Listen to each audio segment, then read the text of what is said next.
ఇక్కడ సాక్షాత్ శివుడే ఉంటాడు అని అయితే ఇక్కడ వాళ్ళైతే నమ్ముతూ ఉంటారు. కాశీలో చనిపోయిన వాళ్ళని దహనం చేయడం వల్ల వాళ్ళ ఆత్మకు శాంతి కలుగుతుందని, అలాగే వాళ్ళకు మోక్షం లభిస్తుందని కూడా నమ్ముతూ ఉంటారు. అలాగే ఈ యొక్క మణికర్ణిక ఘాట్కు సంబంధించిన చరిత్ర గురించి మాట్లాడుకున్నట్టయితే 3 రకాల వాదనలు అయితే ఉన్నాయి. ఇందులో మొదటిది వచ్చేసి పార్వతీదేవి తన చెవుపోగును అంటే మణికర్ణికను ఇక్కడ దాచిపెట్టి శివుణ్ణి వెతకమని కోరుతుందట. శివుడు ఆ మణికర్ణికను వెతుకుతూ ఇక్కడే ఉండిపోతాడట.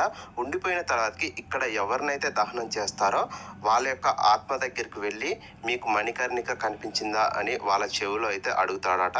దానివల్ల వాళ్ళకు మోక్షం లభిస్తుందని అయితే మరికొంతమంది చెప్తారు. అలాగే ఇందులో రెండవది వచ్చేసి పురాణాల ప్రకారం శివుని సమక్షంలో విష్ణువు ఇక్కడ తన సుదర్శన చక్రంతో ఒక గోతిని అయితే తవ్వుతాడు. దాన్ని తన స్వేదంతో నింపుతుండగా విష్ణు శివకుండలం మణికర్ణిక అందులో పడడం వల్ల ఈ యొక్క ఘాటుకు మణికర్ణిక ఘాటు అనే పేరు వచ్చిందని కూడా మరికొంతమంది అంటారు. ఫ్రెండ్స్, ఈ విధంగా అయితే ఈ యొక్క మణికర్ణిక ఘాట్కు సంబంధించిన చరిత్ర గురించి అయితే చాలా రకాల వాదనలు అయితే ఉన్నాయి. అలాగే ఉన్న 84 స్నాన ఘాట్లు మన కళ్ళ ముందు కదలాడుతాయి. ఈ ఘాట్లన్నీ వివిధ దేవీ దేవతలు, మహర్షులు, మునులు, పురాణ పురుషులు నిర్మించినవే. ఒక్కొక్క ఘాట్ ఎంతో మహిమాన్వితాలు గలవిగా పురాణ ఇతిహాసాలు పేర్కొన్నాయి.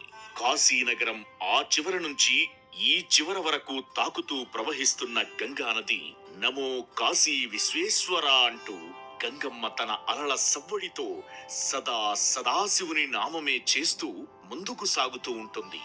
ఇక్కడున్న స్నాన ఘాట్లలో హరిశ్చంద్ర ఘాట్ కూడా ఒకటి. దీనికి కూడా ఎంతో అద్భుత చరిత్ర ఉంది. అంతుబట్టని కొన్ని విచిత్రాలు కూడా నిత్యం ఇక్కడ జరుగుతుంటాయి. నేటి ఆధునిక సైన్స్ కూడా అంతుబట్టని అద్భుతమిది.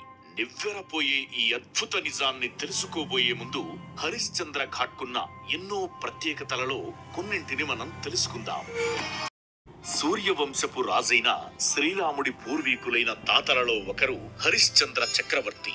ఇతడు అబద్ధం ఆడనివాడు, సత్యాన్నే పలకాలనే నిత్య సత్యవ్రతాన్ని ఆచరిస్తున్నవాడు. ఇతని కీర్తి భూలోకం దాటి దేవలోకం వరకు వ్యాపించింది.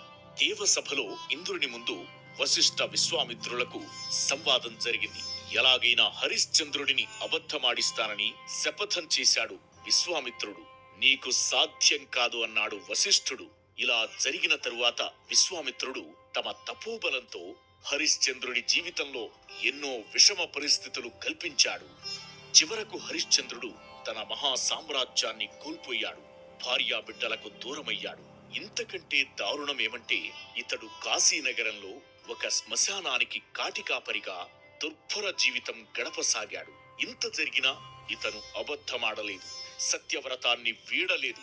లోహితాసుడైన తన బిడ్డను చితిపై ఉంచిన దుఃఖంలోనూ తన భార్య అయిన చంద్రమతి తల నరక వచ్చిన దుఃఖాన్ని దిగమింగుకున్నాడే గాని అబద్ధమాడలేదు. తన భార్య తల నరకడానికి హరిశ్చంద్రుడు కత్తి ఎత్తాడు. ఈ సమయంలోనే ఇక్కడ ఒక పరమాద్భుత సంఘటన జరిగింది. హరిశ్చంద్రుని సత్యసంధతను చూసి విశ్వామిత్రుడు చలించిపోయాడు. ఆగాగు హరిశ్చంద్ర, ఆగాగు హరిశ్చంద్ర అని కేక పెడుతూ ఆ క్షణంలో అక్కడ అద్భుత సంఘటన చోటు చేసుకున్న ప్రదేశమే నేటి హరిశ్చంద్ర ఘాట్. శివపార్వతులు, వశిష్ఠ